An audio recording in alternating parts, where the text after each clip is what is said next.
The hospital was quiet, the kind of silence that felt heavy and unnatural.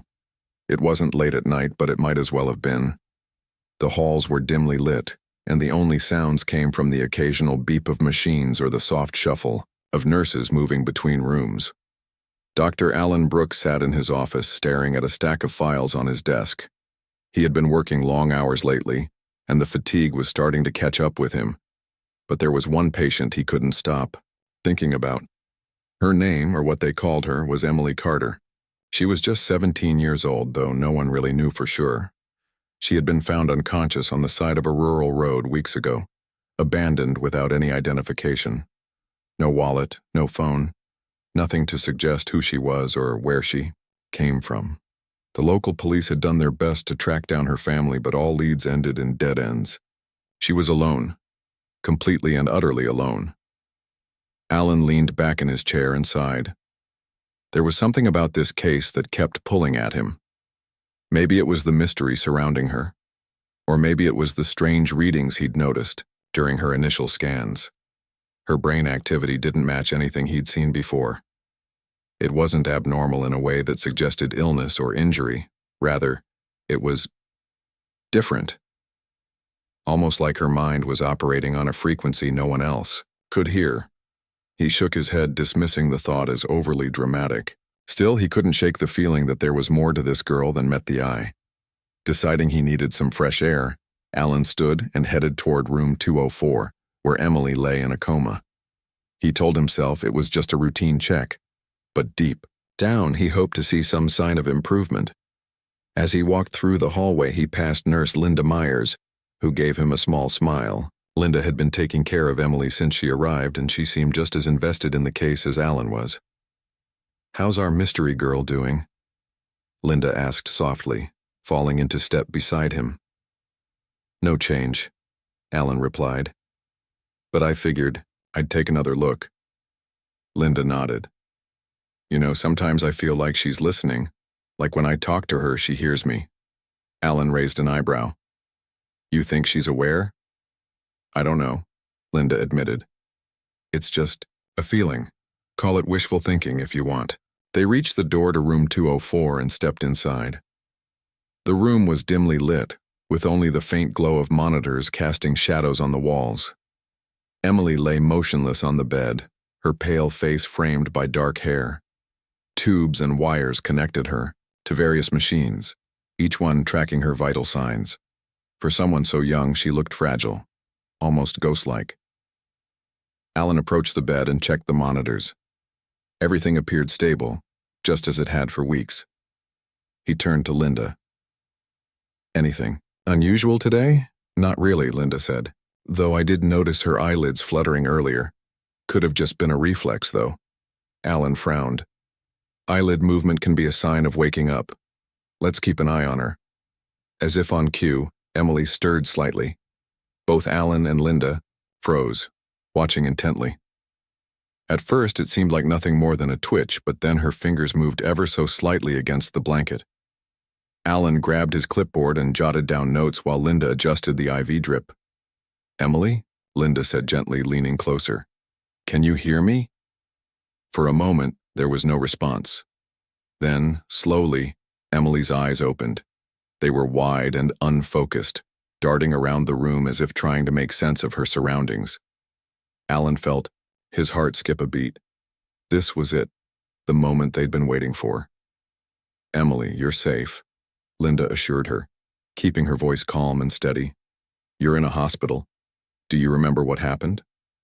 Emily blinked several times, her gaze finally settling on Linda. Her lips parted, and for a second it seemed like she might speak. But instead she closed her mouth and remained silent. Alan exchanged a glance with Linda, unsure whether to press further. Then, without warning, Emily spoke. Her voice was soft but clear, cutting through the stillness of the room like a knife. "They're coming." Alan froze, his pen hovering midair. "What did you say?" Emily turned her head slightly, meeting his eyes. Her expression was eerily calm, almost detached. "You won't believe me," she continued, "but you need to listen." Linda took a step back, visibly startled. "Who's coming, Emily? Who are you talking about?"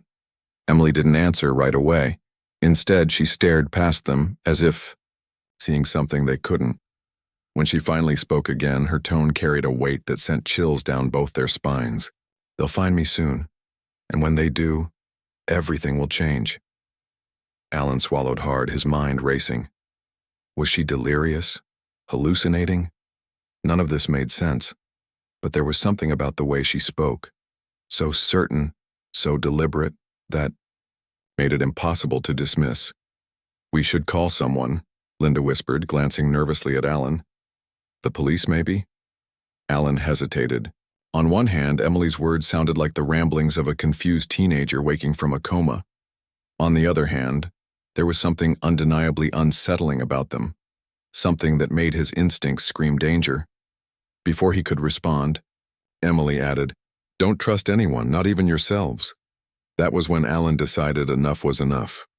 Whatever was going on here, it wasn't normal. Reaching into his pocket, he pulled out his phone and dialed 911. As the line connected, he glanced at Emily one last time. Her eyes were closed again, her breathing steady, as if she hadn't just spoken those life-changing words. "This is Dr. Alan Brooks at St. Mary's Hospital," he said into the receiver. "I need to report something unusual.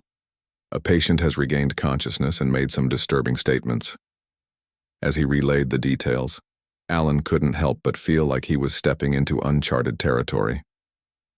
Little did he know, this was only the beginning of a story far stranger and far more dangerous than he could have ever imagined.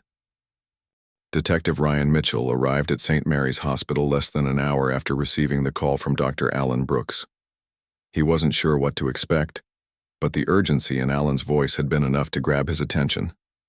Ryan was a seasoned investigator, known for his sharp instincts and calm demeanor under pressure. Over the years, he'd dealt with everything from petty theft to murder cases, but something about this situation felt different. Maybe it was the vague details Alan had provided over the phone, or maybe it was the nagging feeling that whatever was happening here went beyond anything he'd encountered before. As Ryan stepped out of his car, he took a moment to survey the hospital. It was a modest building, nothing fancy, nestled on the edge of town near fields and woods. The parking lot was nearly empty, save for a few cars belonging to staff members finishing their shifts. Despite the peaceful surroundings, Ryan couldn't shake the sense of unease creeping up his spine. He adjusted his jacket against the cool evening breeze and headed inside. The lobby was quiet, with only a lone receptionist typing away at her desk. She looked up as Ryan approached, recognizing him immediately. "Detective Mitchell," she said, standing up. "Dr. Brooks is waiting for you upstairs. Room 204. Ryan nodded his thanks and made his way to the elevator. As the doors slid shut, he mentally prepared himself for whatever lay ahead. When the elevator dinged open on the second floor, he found Nurse Linda Myers pacing nervously outside. "Emily's room." Her face lit up when she saw him. "Thank goodness you're here," Linda said, her voice tinged with relief. "We weren't sure what else to do." Ryan gave her a reassuring smile. "Let's start with the basics. What exactly happened?" Linda gestured for him to follow her into the room. Inside, Dr. Brooks stood beside Emily's bed, jotting down notes on his clipboard. Emily herself was awake now, though she seemed distant, her gaze fixed on the ceiling. Ryan studied her briefly. She looked young, too young to be caught up in whatever this was, and fragile, like a single wrong move could break her. "She woke up earlier tonight," Linda explained, keeping her voice low. "At first, we thought it was just normal recovery, but then she started saying things. Strange things." Ryan turned to Alan. "Like what?" Alan hesitated, clearly uncomfortable repeating the words. She said, "They're coming." And then she warned us not to trust anyone, not even ourselves. Ryan raised an eyebrow.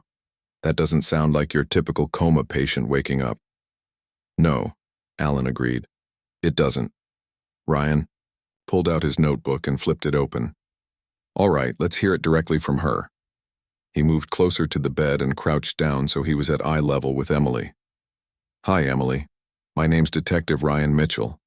I'm here to help. Figure out what's going on. Can you tell me who they are?" For a long moment, Emily didn't respond. Her eyes remained fixed on the ceiling, unblinking. Just as Ryan began to wonder if she'd heard him, she slowly turned her head to look at him.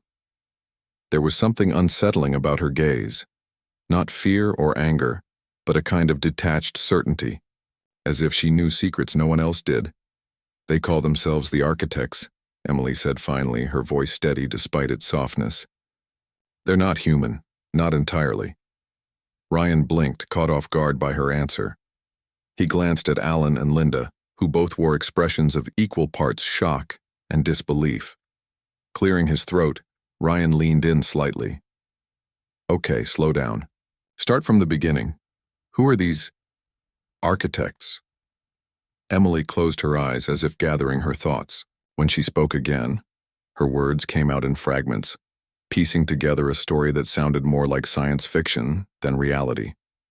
According to her, the architects were conducting experiments on humans. Experiments designed to manipulate perception and memory. Their goal, she claimed, was to create soldiers capable of altering reality itself. "They picked me because of my brain," Emily continued. "Something about how I think. It's different. They wanted to use me as a weapon." Ryan listened intently, scribbling notes as quickly as he could. While part of him wanted to dismiss her story as the ramblings of a confused teenager, another part, the part trained to trust his gut, told him there might be truth buried beneath the surface. "How did you escape?" he asked. "I don't remember," Emily admitted, frustration creeping into her tone. "I just woke up on the side of the road, that's all I know." Before Ryan could ask another question, the lights in the room flickered. Everyone froze, staring at the ceiling as the bulbs dimmed and brightened erratically. Then, without warning, the intercom system crackled to life, emitting a series of distorted voices that sent chills down their spines. None of the words were clear, but the tone was unmistakable, menacing, unnatural. "What the hell is that?" Ryan demanded, spinning around to face Alan. "I don't know," Alan replied, his face pale. "It shouldn't be doing that." The flickering stopped as suddenly as it had begun, plunging the room back into silence. Emily sat up slightly in the bed, her expression grim. "They're here," she whispered. Ryan exchanged a glance with Linda and Alan. Whatever skepticism they'd harbored moments ago was rapidly fading. "Where?" Ryan asked sharply. "Who's here?" Emily pointed toward the window. "Outside. Watching." Ryan crossed the room in 3 quick strides and peered through the blinds. Sure enough, shadowy figures lingered near the tree line at the edge of the parking lot. They weren't close enough to see clearly, but their presence was undeniable. One of them raised a hand, pointing directly at the window where Ryan stood. "Damn it," Ryan muttered under his breath. He turned back to the others. "We need to get her out of here. Now." "But where do we take her?" Linda asked, panic creeping into her voice. "If they're already watching..." "We'll figure that out later," Ryan interrupted. "Right now, staying here isn't an option." While Ryan strategized, Emily remained eerily calm, almost resigned. "You won't be able to hide me forever," she said quietly. "But there's something you need to know first." Ryan knelt beside her again. "What is it?" "There's a fail-safe," Emily explained. "A code embedded in my memories. If we can access it, we can stop them. But we have to go to their facility, a place hidden in the mountains." Ryan frowned. "And you know where this facility is?" Emily nodded. "I'll guide you. But you need to understand they'll do anything to stop us, including killing everyone in this hospital." Her words hung heavy in the air, leaving no room for doubt. This wasn't just about protecting Emily anymore. It was about survival for all of them. Ryan straightened up and addressed the group. "All right, here's the plan. We get Emily out of here discreetly, avoid drawing attention, and figure out our next steps once we're safe. Linda, gather supplies, anything she might need. Alan, keep an eye on those monitors and make sure her vitals stay stable. I'll handle security." Everyone nodded, springing into action. As they worked, Ryan couldn't help but feel like they were walking into a nightmare. But one thing was certain. Emily Carter wasn't just a scared teenager. She was carrying secrets that could change everything. and whether they liked it or not, they were now part of her fight. With every passing minute, the stakes grew higher, and somewhere out there, lurking in the shadows, the architects waited. The plan to move Emily out of the hospital was risky, but staying put seemed far more dangerous. Detective Ryan Mitchell knew they didn't have much time. Whoever or whatever was watching them from the shadows wasn't going to wait patiently, for long. Every second they delayed gave the architects a chance to act. Ryan gathered everyone in Emily's room for a final briefing before making their move. Dr. Alan Brooks looked pale and uneasy, clearly out of his element in this high-stakes situation.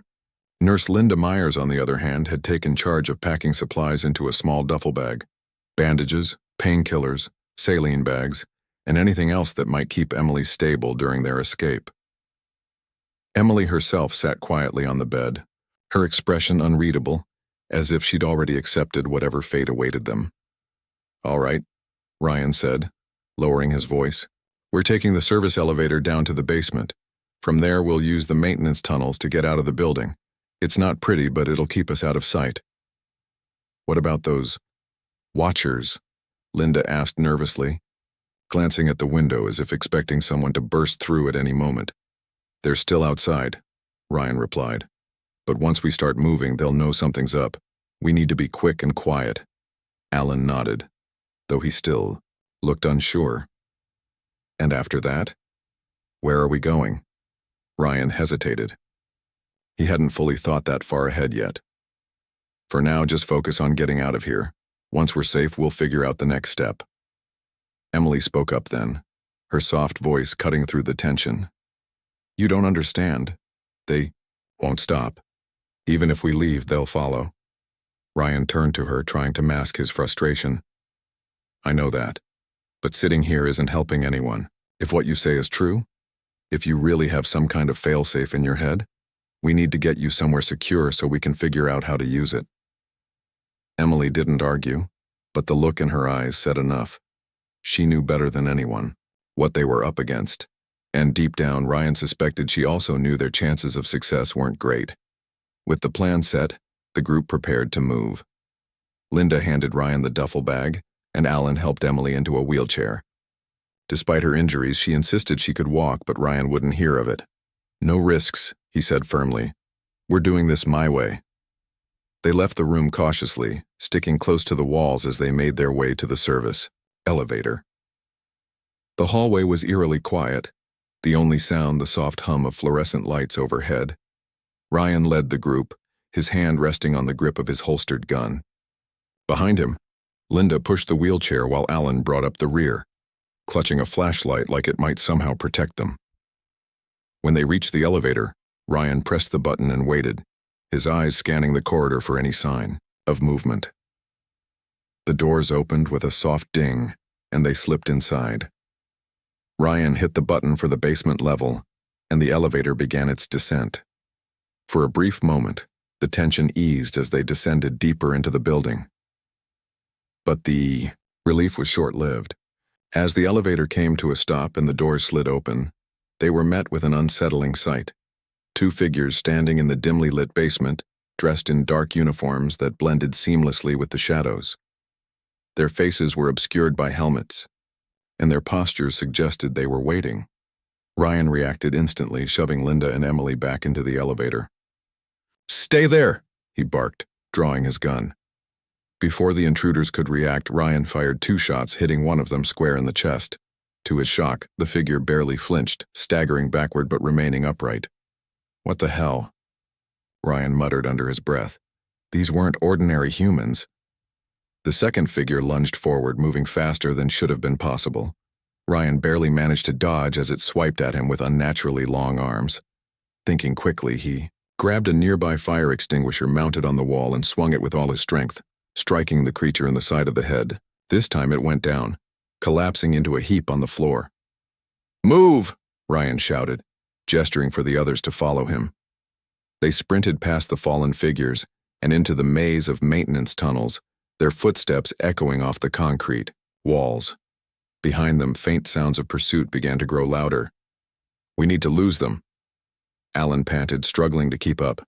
"Just keep running," Ryan snapped, leading the way through twists and turns until they reached a rusted metal, door-marked exit. He pushed it open, revealing a narrow alleyway behind the hospital. The cool night air hit them like a slap, grounding them momentarily in reality. "Where to now?" Linda asked, her voice trembling. Ryan scanned the area, spotting a beat-up delivery van parked nearby. "That'll do," he said, pointing. "Help me get Emily inside." Working quickly, they loaded Emily into the back of the van and climbed in after her. Ryan took the driver's seat while Linda stayed in the back to monitor Emily's condition. Alan sat beside Ryan, gripping the dashboard tightly as they sped away from the hospital. For several minutes, no one spoke. The adrenaline was wearing off, leaving behind a heavy silence filled with unspoken fears. Finally, Alan broke it. "What the hell were those things?" "I don't know," Ryan admitted. "But I think we can agree they're not human." Emily stirred slightly, drawing everyone's attention. "They're watchers," she said softly. "Sent to find me. Or kill me." Linda swallowed hard. "So, what do we do now?" Ryan glanced at her in the rearview mirror. "We stick to the plan. Get to the mountains. Find that facility." "But how will we even know where to go?" Alan asked. "Do you really think she knows the way?" Emily nodded. "I remember parts of it, enough to guide us." Ryan tightened his grip on the steering wheel. "Then we trust her, because right now she's our best shot." As they drove further from town, the landscape grew darker and more desolate. Trees loomed on either side of the road, their branches clawing at the sky like skeletal hands. The van's headlights cut through the gloom, illuminating patches of dirt and gravel. Despite the eerie surroundings, Ryan felt a flicker of hope. If they could reach the mountains, maybe, just maybe, they'd stand a chance, but their respite was short-lived. About 20 miles outside of town, the van's engine sputtered and died. Ryan cursed under his breath as he pulled over to the shoulder. "Great, just great." "What's wrong?" Linda asked, leaning forward anxiously. "Out of gas," Ryan replied grimly. He climbed out of the van and popped the hood, though he knew there wasn't much he could do without fuel. Behind him, Alan joined him, shining the flashlight around the area. "We can't stay here," Alan said nervously. "If they're tracking us, they'll catch up soon." Ryan nodded. "We'll have to walk.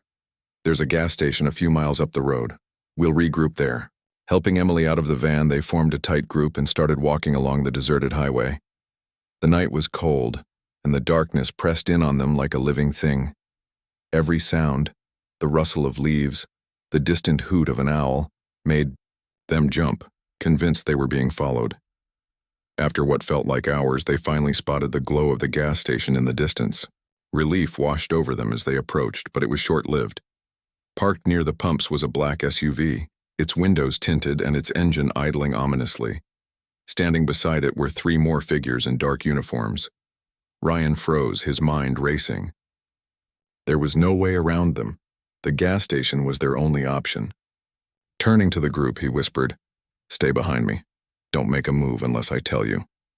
As they drew closer, one of the figures stepped forward, raising a hand in greeting. His voice was calm, almost friendly. "Detective Mitchell, we've been looking for you." Ryan's jaw tightened. "Who are you?" The man smiled faintly. "Let's just say we're interested in your passenger. Hand her over and no one gets hurt."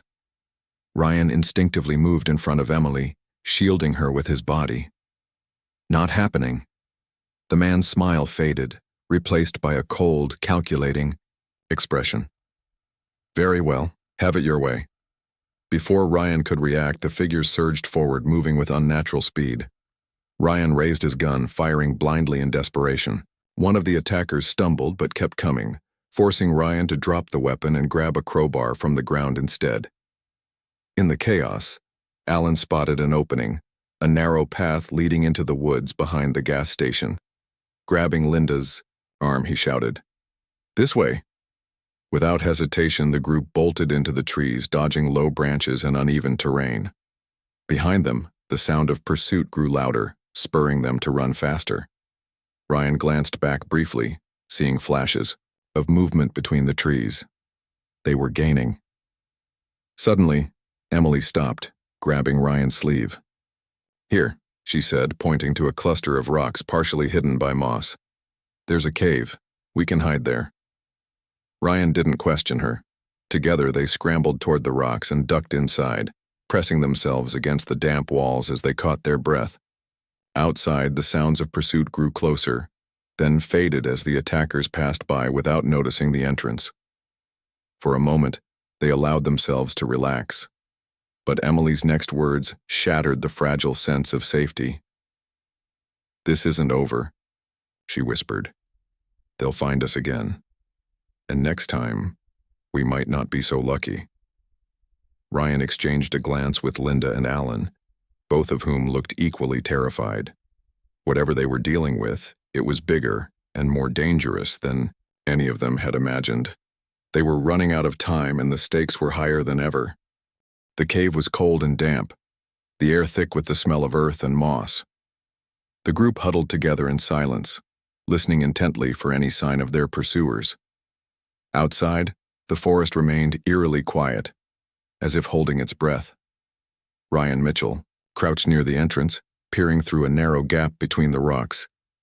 His gun was still in his hand, though he doubted it would do much good against whatever they were up against. Behind him, Emily sat on the ground, her back pressed against the cave wall. She looked exhausted, her face pale and drawn, but there was a steely determination in her eyes that hadn't been there before. Linda Myers knelt beside her, checking her bandages and making sure she was comfortable. Alan Brooks paced nervously, muttering to himself about how none of this made sense. "We can't stay here forever," Ryan said quietly, turning to face the others. "They'll find us eventually." Emily nodded. "I know, but we need a plan. If we try to fight them head-on, we won't stand a chance." Ryan frowned. "Then what do you suggest?"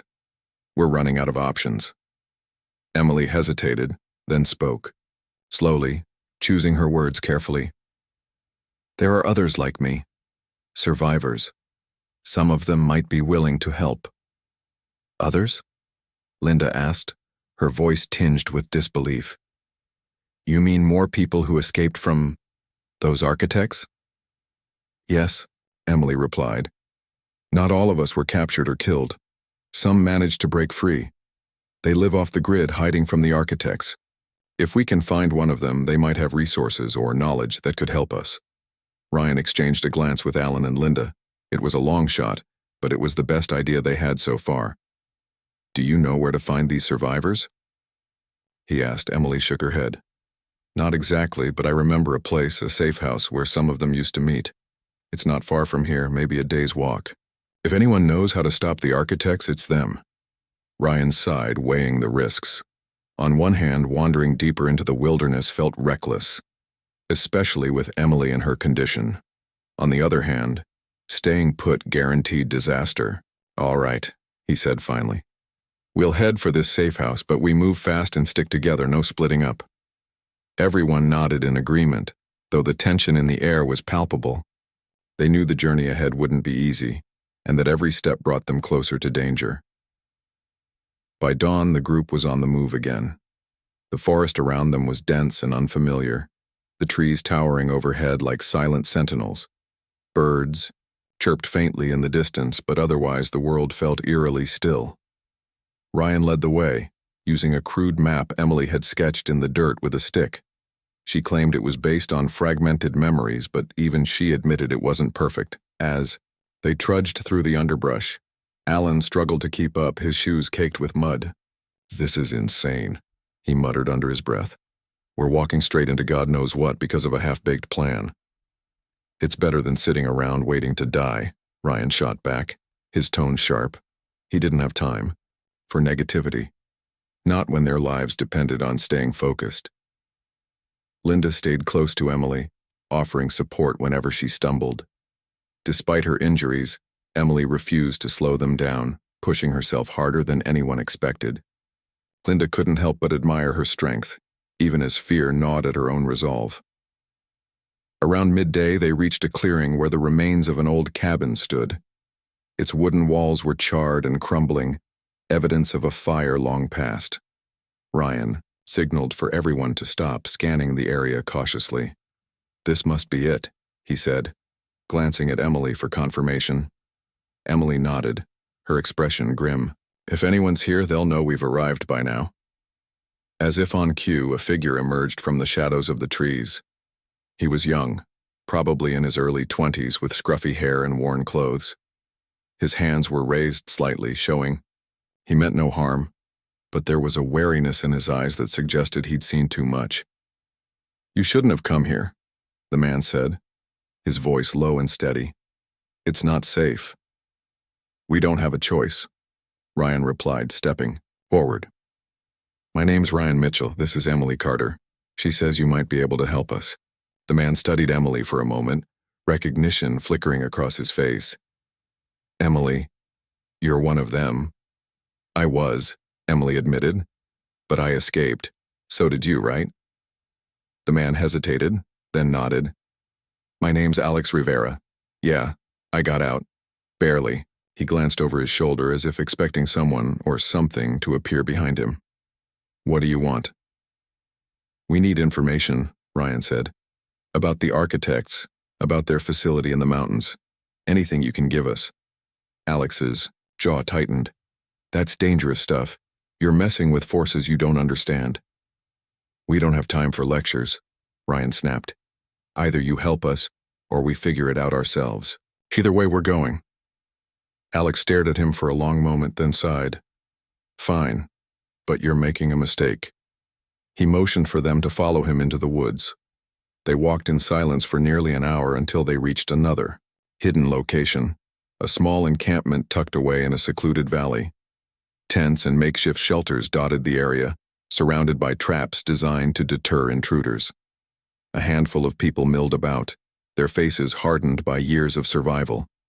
"This is our safe house," Alex explained, "or what's left of it. Most of the others moved on after the last attack." "Attack?" Linda asked nervously. Alex nodded. "The architects send hunters after us. They don't stop until they find what they're looking for." Despite the somber atmosphere, the group was greeted warmly by the survivors. One woman, a middle-aged nurse named Clara, took charge of tending to Emily's wounds while Alex filled Ryan in on what he knew. "The facility you're looking for, it's heavily guarded," Alex warned. "Getting inside will be nearly impossible. And even if you do, you'll have to deal with the failsafe Emily mentioned. Activating it won't be easy." "What happens if we succeed?" Ryan asked. Alex hesitated. "It depends. If the failsafe works, it could shut down the architects' operations. But it might also kill Emily in the process." Ryan turned to look at Emily, who had been listening silently. Her expression was unreadable, but there was a quiet resolve in her eyes. "I'm ready," she said simply. Ryan clenched his fists, frustration bubbling inside him. "There has to be another way." "There isn't," Emily replied. "We both know that." For a moment, no one spoke. The weight of the situation hung heavy in the air, pressing down on all of them. Finally, Alex broke the silence. "If you're serious about this, I'll go with you. My abilities might come in handy." "What kind of abilities?" Ryan asked suspiciously. Alex smirked faintly. "Let's just say I can handle electricity pretty well. It's part of why I survived." Ryan didn't fully trust him, but he couldn't deny they needed all the help they could get. "All right," he said reluctantly. "You're in." With their new ally secured, the group spent the rest of the day preparing for the next leg of their journey. Clara provided them with supplies, food, water, medical kits, and gave Emily a fresh set of clothes. The survivors wished them luck, though their expressions suggested they didn't expect to see them again. As night fell, the group gathered around a small fire, discussing their plan. The facility was still miles away, hidden deep within the mountains. Reaching it would require navigating treacherous terrain and avoiding detection by the architect's hunters. Every step forward carried the risk of discovery and death. But despite the odds, Emily remained steadfast. She knew what was at stake, not just for herself, but for everyone caught in the architect's web. As the fire crackled softly, casting flickering shadows on their faces, she spoke up. "No matter what happens," she said quietly, "we can't let fear control us. We've come too far to turn back now." Her words resonated with the others, giving them a fragile sense of hope. Tomorrow they would face whatever lay ahead, together. And though none of them could predict the outcome, they were determined to see it through, no matter the cost. The journey to the mountains was grueling. The terrain grew steeper and more treacherous with every passing mile, forcing the group to move slowly and carefully. Trees gave way to rocky cliffs, and the air became thinner, making it harder to breathe. Ryan Mitchell led the way, his eyes scanning the horizon for any sign of danger. Behind him, Emily Carter walked steadily despite her injuries, supported by Linda Myers whenever she stumbled. Alan Brooks trailed behind, clutching a walking stick he'd fashioned from a fallen branch, while Alex Rivera brought up the rear, his sharp gaze darting between the trees. They had been traveling for 2 days now, pushing themselves to the limit. Supplies were running low and exhaustion was beginning to take its toll. But there was no time to rest. Not when they were so close to their destination. According to Alex's rough estimate, the facility was less than half a day's hike away. If they could just reach it before the architect's hunters caught up, they might have a chance. As dawn broke on the third morning, the group reached the base of the mountain where the facility was hidden. It loomed above them, shrouded in mist, and surrounded by jagged peaks. The entrance was disguised as part of the natural landscape, a sheer rock face with no visible markings. But Emily seemed certain of its location. "It's here," she said, pointing to a narrow crevice barely wide enough for a person to squeeze through. "We need to go inside." Ryan hesitated, studying the opening skeptically. "Are you sure? This looks like a death trap." "I'm sure," Emily replied firmly. "Trust me." With no other options, the group pressed forward. One by one, they slipped through the crevice, emerging into a dimly lit tunnel that sloped downward into the heart of the mountain. The air was cold and damp, carrying the faint metallic tang of machinery. Every step echoed loudly, reminding them how exposed they were. "We're not alone," Alex whispered suddenly, stopping mid-stride. His hand hovered near his pocket, where he kept a small device he called an energy disruptor, a tool he claimed could short-circuit electronic systems. "There are guards ahead." Ryan nodded, signaling for everyone to stay quiet. Drawing his gun, he crept forward cautiously, peering around the next bend in the tunnel. Sure enough, 2 figures stood at a checkpoint, clad in dark uniforms similar to those of the Watchers they'd encountered earlier.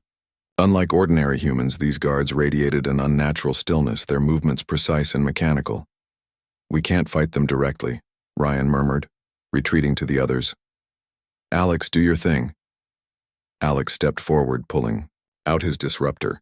With a flick of his wrist, he activated it, sending a pulse of energy rippling through the air. The guards froze momentarily, their heads snapping toward the source of the disturbance. Seizing the opportunity, Ryan lunged forward, knocking one of them unconscious with the butt of his gun. The second guard recovered quickly, lashing out, within human speed, but Alex intercepted him, using the disruptor to overload his systems. Within moments, both guards collapsed, lifeless. "Let's move," Ryan urged, holstering his weapon. "That won't hold them off for long." The group hurried past the checkpoint, following the tunnel deeper into the mountain. Along the way, they passed rows of locked doors and strange machines humming softly to themselves. Some of the rooms contained glass pods filled with floating bodies, people who looked eerily human but lacked any signs of consciousness. Others held banks of monitors displaying complex data streams and surveillance footage of various locations. "What is this place?" Linda whispered, her voice trembling as she stared at the pods. "It's like a factory." "A factory for creating weapons," Emily corrected grimly. "These are test subjects, people who didn't survive the architect's experiments." Linda shuddered, turning away. Even Alan, who prided himself on his rationality, looked visibly shaken. "This is monstrous," he muttered under his breath. "How could anyone do this?" "They don't see us as people," Emily explained. just tools to be used and discarded. The further they ventured, the more unsettling the facility became. Strange symbols were etched into the walls, glowing faintly in the darkness. The air grew colder, and an oppressive weight settled over them, as if the mountain itself was alive and watching. Despite the creeping dread, they pressed onward, driven by Emily's unwavering determination. Finally, they reached a massive steel door marked with a single symbol, a circle intersected by 3 lines. Emily stopped abruptly, her expression tense. "This is it," she said. "The core chamber." "How do we get in?" Ryan asked, examining the door. It was sealed tight, with no visible handle or keypad. Emily hesitated, then placed her hand against the surface. To everyone's astonishment, the door began to shift, panels sliding apart to reveal a cavernous room filled with advanced technology. At the center stood a towering console, its surface covered in blinking lights and holographic displays. Suspended, above it was a sphere of light, pulsating rhythmically like a heartbeat. "This is the failsafe," Emily said, stepping inside. "I need to access it." Ryan followed her closely, keeping an eye out for danger. "What happens once you activate it?" "The system will shut down," Emily replied. "But it'll also overload my neural pathways. I won't survive." "No," Linda protested immediately. "There has to be another way." "There isn't," Emily said gently. "This is why I escaped. To stop them. For good." Before anyone could argue further, alarms blared throughout the facility, accompanied by flashing red lights. The architects had found them. "They're coming," Alex shouted, rushing to the entrance. Dozens of figures poured into the corridor, their movements synchronized and relentless. They carried weapons unlike anything Ryan had ever seen. Devices that emitted bursts of energy capable of tearing through walls. "Hold them off," Ryan ordered, turning to Alex. "Buy us as much time as you can." Alex nodded, raising his disruptor. He unleashed a wave of electromagnetic pulses, temporarily disabling several attackers and buying the group precious seconds. Meanwhile, Ryan stationed himself at the doorway, firing his gun with precision. Each shot took down one of the creatures, but for every one that fell, 2 more appeared in its place. Inside the chamber, Emily approached the console, her hands trembling as she touched its surface. Images flooded her mind, memories of her time in captivity, fragmented and disjointed.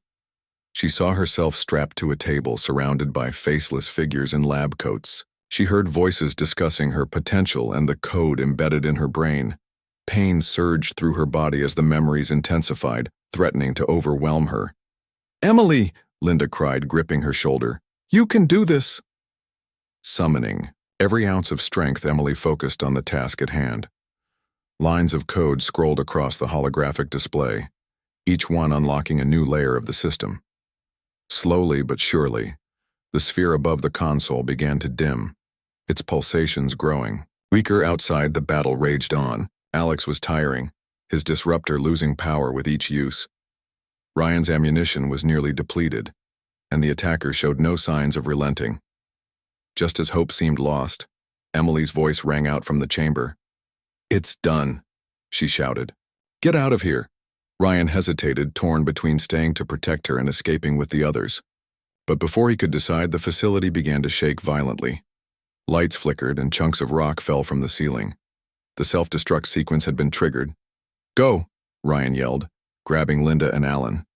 Together they sprinted toward the exit, dodging falling debris and pursuing attackers. Alex joined them moments later, his disruptor sparking as it died completely. Behind them, Emily remained at the console, her body convulsing as the failsafe completed its work. Tears streamed down her face, but she smiled faintly, knowing she had fulfilled her purpose. As the facility collapsed around her, she closed her eyes, finally at peace. When the dust settled, the survivors emerged from the mountain. Battered but alive, the facility was gone, reduced to rubble. Ryan stared at the destruction, his heart heavy with loss. Though they had succeeded in stopping the architects, the cost had been devastating. "She saved us," Linda said softly, her voice breaking. She gave everything. Ryan nodded, unable to speak. For a moment, silence reigned, broken only by the wind sweeping through the valley. Then, almost imperceptibly, a faint glow appeared in the sky, a single point of light that seemed to watch over them. Somewhere, amidst the stars, Emily's spirit lingered, free at last. And though her journey had ended, her sacrifice would never be forgotten. The survivors stood at the edge of the mountain, staring at the ruins of the facility. Smoke curled into the sky, mixing with the gray clouds above. The ground beneath their feet was littered with debris, twisted metal, shards of glass, and chunks of rock that had tumbled down during the collapse. It was over, but the weight of what they had lost hung heavy in the air. Ryan Mitchell clenched his fists, trying to process everything that had happened. Emily Carter, the girl who had been both a mystery and a beacon of hope, was gone. She had given her life to stop the architects, to deactivate the system that had turned so many innocent people into experiments. Her sacrifice had saved them all, but it didn't make the pain any easier to bear. Linda Myers wiped tears from her eyes, her hands trembling as she clutched the strap of her bag. She didn't deserve this, Linda whispered, her voice breaking. She was just a kid. Alan Brooks nodded, though he couldn't bring himself to speak. He adjusted his glasses, avoiding eye contact with the others. Alan wasn't used to feeling powerless. He was a doctor, someone who fixed problems. But there had been nothing he could do to save Emily. No medicine, no treatment, no miracle could have changed the outcome. For the first time in his life, he felt truly helpless. Alex Rivera, who had joined them only days earlier, leaned against a tree, his arms crossed tightly over his chest. His disruptor lay useless on the ground beside him, its circuits fried beyond repair. Though Alex hadn't known Emily for long, he understood the magnitude of what she had done. He had escaped the architects once before, but Emily's actions ensured that others might never suffer the same fate. Still, the guilt of surviving while she perished gnawed at him. "We need to leave," Ryan said finally, his voice firm but tinged with exhaustion. "This place isn't safe anymore." No one argued. They gathered their remaining supplies and began the long trek back toward civilization. Every step felt heavier than the last, the silence between them filled with unspoken grief. None of them wanted to talk about what had happened, not yet, maybe not ever. By the time they reached the outskirts of town, the sun was setting, casting long shadows across the landscape.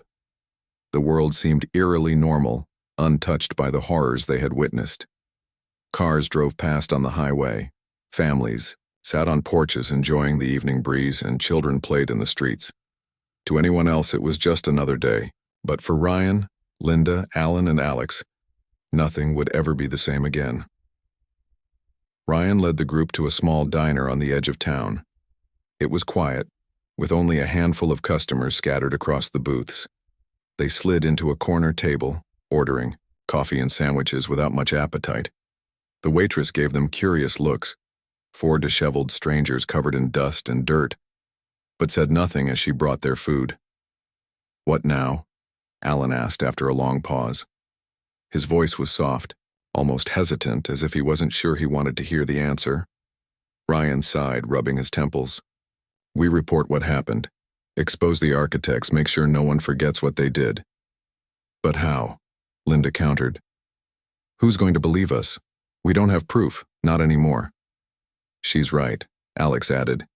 "Even if we tell the truth, most people will think we're crazy. And if the architects are still out there..." He trailed off, leaving the implication hanging in the air.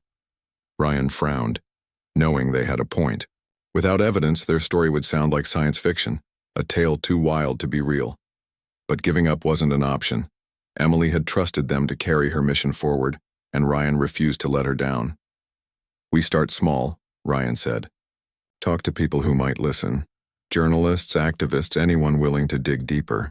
If we can find even one person who believes us, maybe we can uncover the rest of the truth." "And then what?" Alan asked bitterly. "What difference will it make?" Even if we expose them, they'll just disappear. Start over somewhere else. Maybe, Ryan admitted. But at least we'll have tried. That's more than anyone else has done. The conversation tapered off, leaving the group lost in their own thoughts. Outside, the sky darkened and the first stars began to appear. Linda stared out the window, watching the constellations emerge one by one. Somewhere up there, she imagined Emily looking down on them, guiding them even in death. Over the next few weeks, the survivors worked together to piece together their story. They contacted journalists, shared fragments of information, and pieced together clues about the architect's operations. Some dismissed them outright, calling their claims absurd or impossible. Others listened intently, promising to investigate further. Slowly but surely, word began to spread. Detective Ryan Mitchell filed an official report, omitting key details about Emily's abilities and the true nature of the architects. Instead, he framed the story as a covert government experiment gone wrong, a narrative vague enough to raise questions without crossing into disbelief. It wasn't perfect, but it was enough to spark interest. Linda Myers returned to her job at the hospital, though she found it difficult to focus.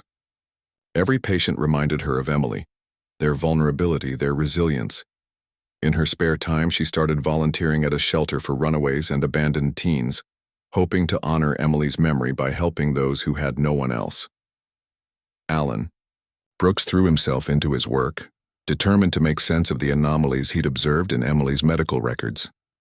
He collaborated with colleagues, sharing theories about genetic modification and neural enhancement. Though he knew it would take years to unravel the mysteries of the architect's technology, he vowed to keep searching for answers. Alex Rivera disappeared shortly after the group parted ways. He left behind a note thanking them for their trust and promising to continue fighting in his own way.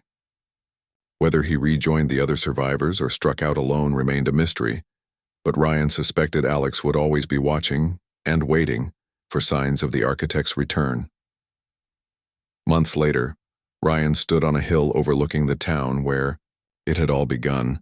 The scars of that journey were still fresh, but he felt a sense of purpose he hadn't known before. Emily's sacrifice had changed him, forcing him to confront the darkness in the world and within himself. He carried her story with him, a reminder of the cost of courage and the power of hope. As the wind rustled through the trees, Ryan pulled a small notebook from his pocket.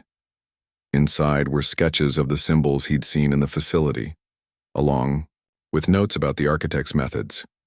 He flipped to a blank page and wrote a single sentence. They may have taken her, but they will never silence her. Closing the notebook, Ryan tucked it back into his coat and turned to leave. The road ahead would be long and uncertain, but he knew one thing for sure.